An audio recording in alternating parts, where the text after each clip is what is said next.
I'm a god. Well, what if there is no tomorrow? I'm a god. There wasn't one today. Hello, and welcome to another episode of It's Time to Rewind, a podcast stuck in its own time loop right along with the movies we discuss. And this season, we're taking a look at Groundhog Day after day after day after day. I'm your host, Bubba Wheat from Flights, Tights, and Movie Nights, and in this episode, we're discussing Phil's 29th Groundhog Day that starts at 74 minutes and 55 seconds, with Phil waking up and checking to see if Rita is still in bed with him, and ends at 77 minutes and 52 seconds with a young girl getting kicked out of her piano lesson. Today my guest is David Brooke from Blueprint Review. How are you doing today? Hello, not too bad, thank you. A bit frazzled. I've been busy today, but I'm ready to chat Groundhog Day. It's an old favourite of mine, so happy to be here. Yeah, so let's go ahead and get right into it, because this one actually has quite a few different things, and it starts off. And, this Phil has been in this loop for quite a while, but I think it's interesting that he still is at the point where he has like this little bit of hope that, maybe Rita is still there from last night whenever they had this, this beautiful moment. So he double checks. Yeah, he kind of, he puts his hand over, doesn't he, and checks the other side of the bed. But at the same time, what's interesting is he doesn't look too forlorn after that. Like, he's still kind of, there must be disappointment there, but he kind of, because this is quite a key turning point, a really key turning point in the film, really, and this scene that we're talking about. But as I say, it's interesting that he's not too like devastated that she's disappeared. I don't think he expected her to stay there, really, but he gets up with that renewed sense of purpose, doesn't he? Yeah. So it's, as I say, it really gives the film quite a change of pace. So yeah, it's quite a key scene. Yeah, this is really the section of the movie where he, yesterday he said that he didn't deserve Rita. And, in his mind, Rita is this like shining beacon of goodness in an otherwise dreary town. And so this is him trying to become a better person. Yeah, I was going to say, more than anything, I guess, being selfless, because all the rest of the days he's kind of he's been selfish. He's doing things through his own need. He's trying to get laid. He's trying to steal money. He's trying to eat as much as he can. It's all selfish behavior. When this is that turn into selflessness. Yeah, this is about him making, like, he has to live in the same day, so I guess he might as well make a better day for everybody that he interacts with. And we see that starting out with him just giving this wad of cash to the homeless man that we've seen several times already. Yeah. Which leads into some future scenes that someone else is going to talk about. Yeah. Yeah, and he also starts doing nice things for not just Rita, but for Larry as well. This is, I think, the first time that we really see Phil being nice to Larry. Yeah. He helps him carry his stuff and brings him some pastries and coffee, and they suggest another shot, don't they, for the for shooting the groundhog. So yeah, it's definitely a change in terms of his attitude to the crew. Even though this has actually been one of the first times in doing this, because I'm watching and rewatching these scenes many times. And this is the first one where I had a moment where it's like, I actually kind of don't like that. I kind of don't like how Larry says, let's go. Yeah, let's go for it. And Rita says, good job, Phil. And then Phil's like, maybe we'll get lucky. I don't know, just that section of 3 lines when, in the overall scheme of the entire movie, it's not worth mentioning, but looking at these, these 2.5 minutes over and over.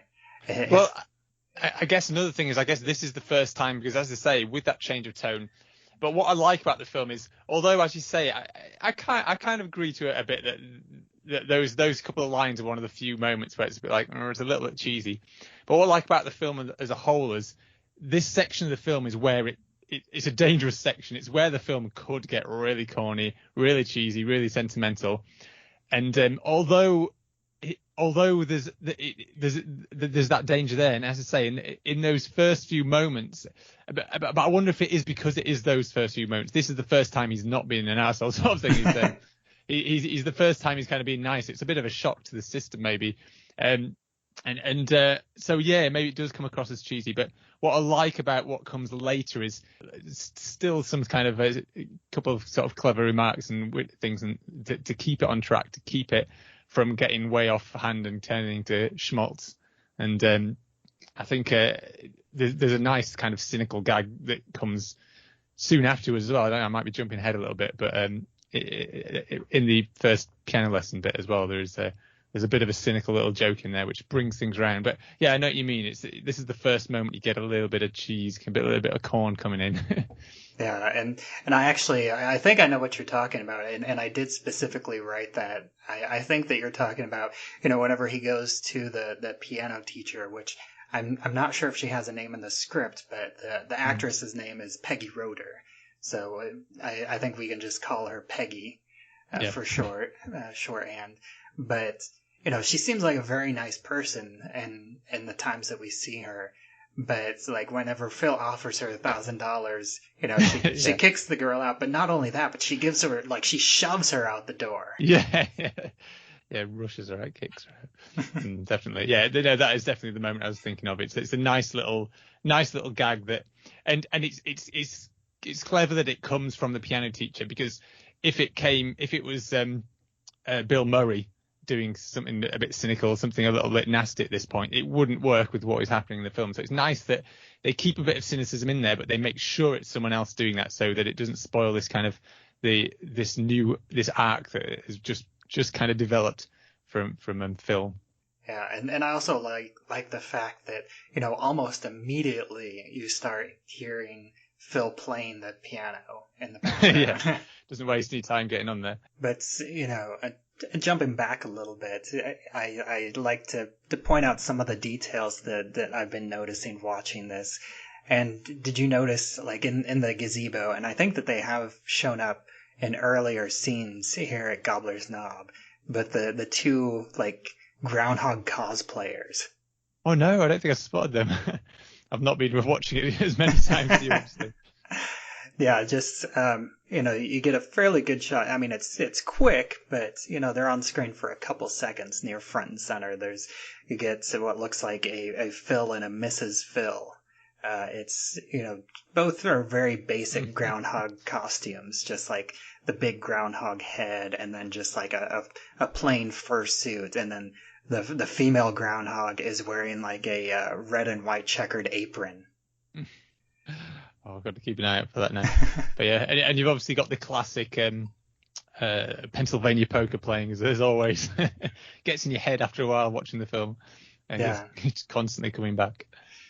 Yeah, and there is I think there's really just a couple musical cues that really help as a musical shorthand to tell you where you are in the scene, besides just obviously we get the Sonny and Cher at the beginning of the day, and then pretty much any time we come to Gobbler's Knob, you get the Pennsylvania polka making a return.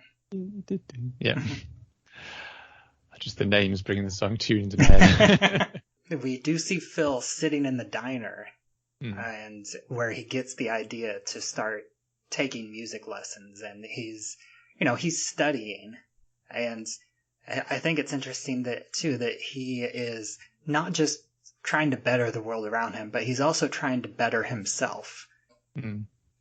I used to remember when I, from past memory of the film, I used to kind of think of the piano playing as simply trying to impress Andy McDowell again. Sorry, I always end up using actress names, but watching it again, actually, no, I think, as I say, there's a tiny little scene in the diner that kind of, I guess that's put there to kind of suggest that there might be an element of that in there, because obviously she mentioned early on she loves musicians. It's just someone that can play an instrument. But that little diner scene, you kind of get a slight other sense that because Bill Murray sat there listening to the music, and you hear him, he looks up and as though he appreciates the music and thinks, hang on, I'd like to play something like this, and he goes out to do that.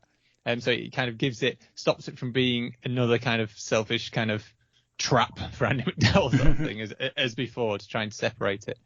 So yeah, that's what I saw that scene as this time round, which I don't think I really picked up on before. Yeah, and I do think that timing is very important, because this is the time where he is, has a positive outlook on life, and it is where he's just trying to making his world a better place, because at this point he has accepted that he's going to be stuck in here forever, and he's just basically trying to make the best of it. Yeah. And he does that with Rita as almost like, and we'll get to this in I'm going to call this back in just a couple episodes, but like almost as his guardian angel. Yeah. It's like she is this example in his mind of this goodness, practically perfect woman in his mind, and that he's decided that is the example that he needs to live up to.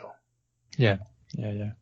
And I did want to mention too the song that we hear, and it actually starts out as like a diegetic music, because the camera pans up and focuses on the boombox at the diner, and the song is actually the Piano Sonata number 16 in C major by Mozart.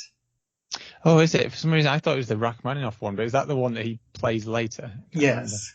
This one is a different one, and this is the only time in the movie, as far as I know at the moment, that this song comes up, because this is like a very complicated piano piece, at least from my amateur ears, because it's very fast paced, a lot of up and down trilling on the piano keys. Yeah, fairly difficult. Mozart's music isn't as complicated as some of the later composers like Rachmaninoff and stuff like that, but still, it's not something you just, certainly not that song. It's not something you just pick up quickly and early on. And also it appears like he's studying music, because he's got 4 pretty thick and old looking books, and the only one that I was able to read on the spine is it's a book about Johann Strauss. I didn't pick up on that. I think I was watching on an old DVD. The quality wasn't very good, and he couldn't quite make out what he was reading. I assumed it was still poetry, because he kind of seemed he'd kind of, although I guess he's already memorized what he wanted, but he was obviously reading to Andy McDowell in some of the previous scenes when he was trying to pick her up, basically. Right, and like on the spine of the book, it just says Johann Strauss, but it has the author, and so I looked it up, and the full title is Johann Strauss, Father and Son, A Century of Light Music. Wow, excellent. So he's not just learning about, I believe that the son, Johann Strauss II, is actually the more famous Strauss. He's the one that's composed the Blue Danube. Is what he's most famous for, and his father just composed like a number of waltzes that were popular at the time, but nothing as like someone who doesn't study music, nothing that really stood out to me as anything that I recognized. No, I didn't even realize there were 2 Strausses. Opened my eyes, and I've got a Strauss book somewhere knocking around in here. Yeah, this is, you mentioned that you're like brand new to the minute by minute format, and this is, a variation of the minute by minute format, but this is the kind of thing, and I don't, there are shows that do, I think, more research than me, and there's shows that do less research than me. I'm like kind of somewhere in the middle, and I just kind of, pick out things that stand out to me to research. So like one thing that I don't do here that a lot of others do is I don't do a whole lot of like IMDbing with all the various actors and filmmakers. Sometimes I'll pick and choose, but I do like digging into some of these little background notes that a lot of people wouldn't even notice. Yeah. No, cool. It's you could put me to shame probably, because I think I've watched the film several times in the past, but I gave it one rewatch, made a load of notes, and I've given my specific scenes a couple of rewatches, but not enough to go too crazy, I'm afraid. But I'll do my best. Oh, that's perfectly fine.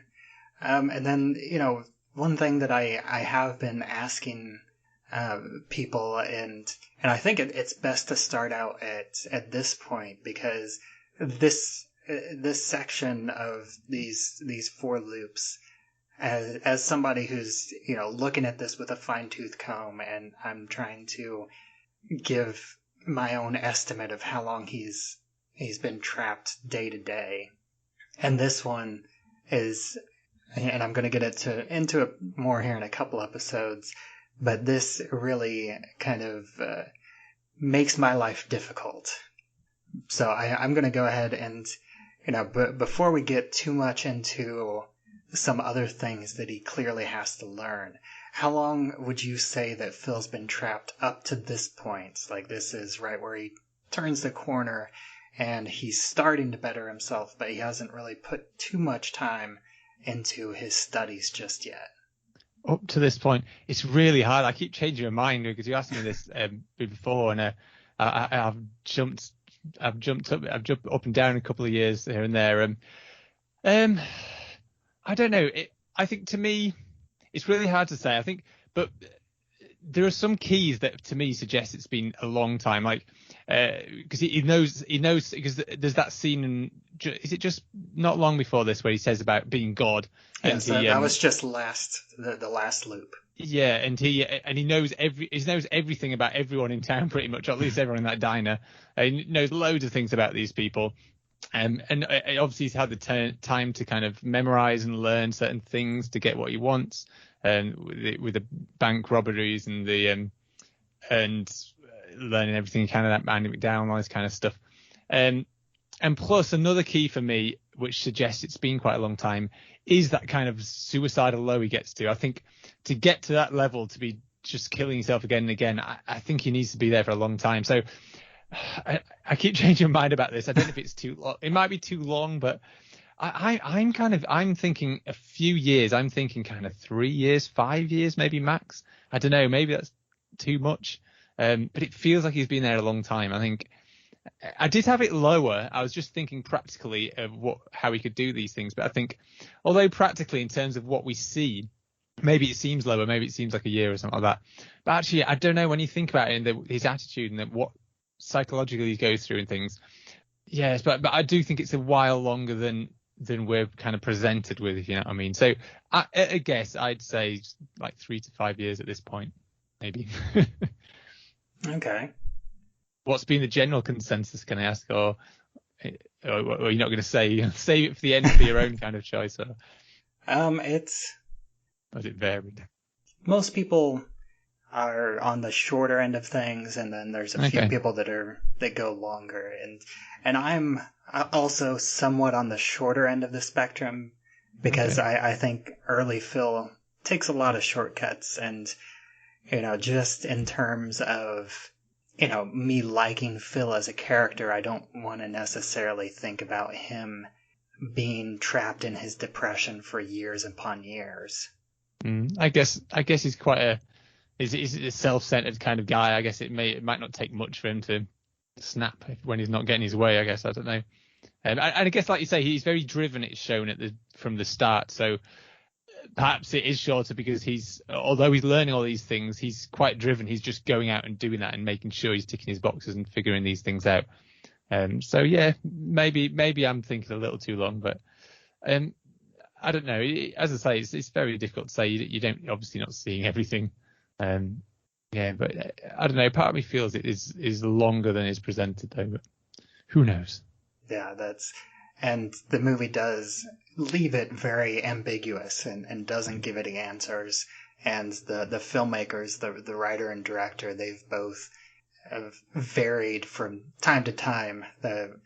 they've given a few interviews over the years, and their numbers have changed quite wildly at various times.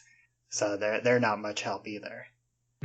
But I think that's about all I have for this loop. Was there any other things that you had in your notes?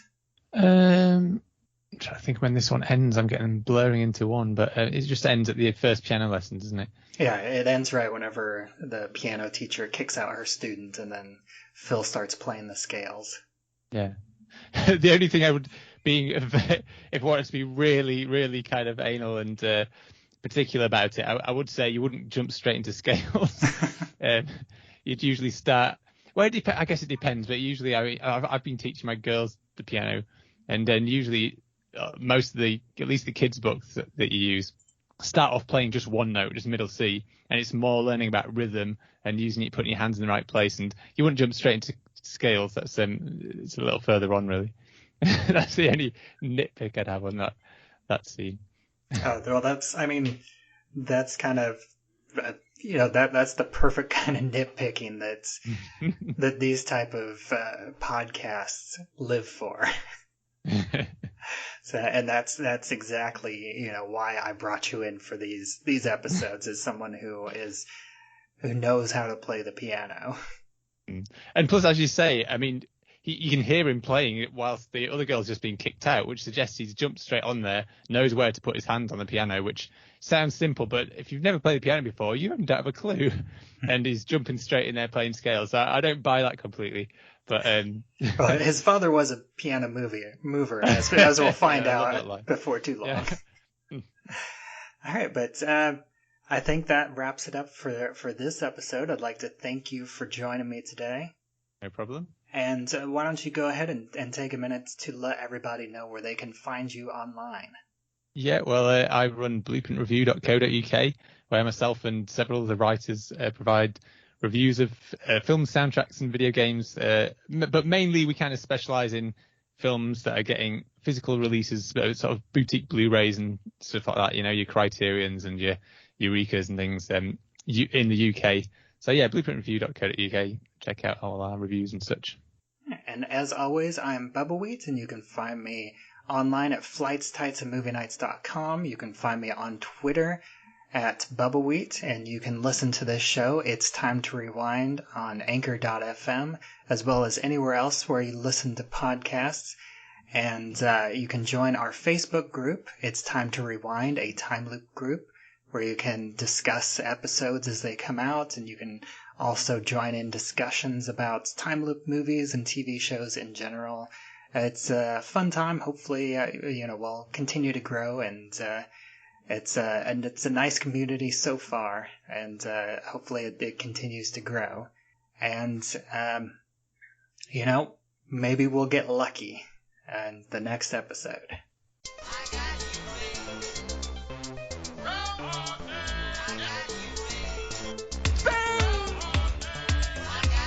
I'm a god.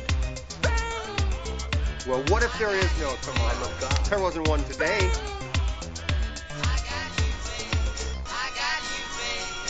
Yeah, let's go for it. Good work, Phil.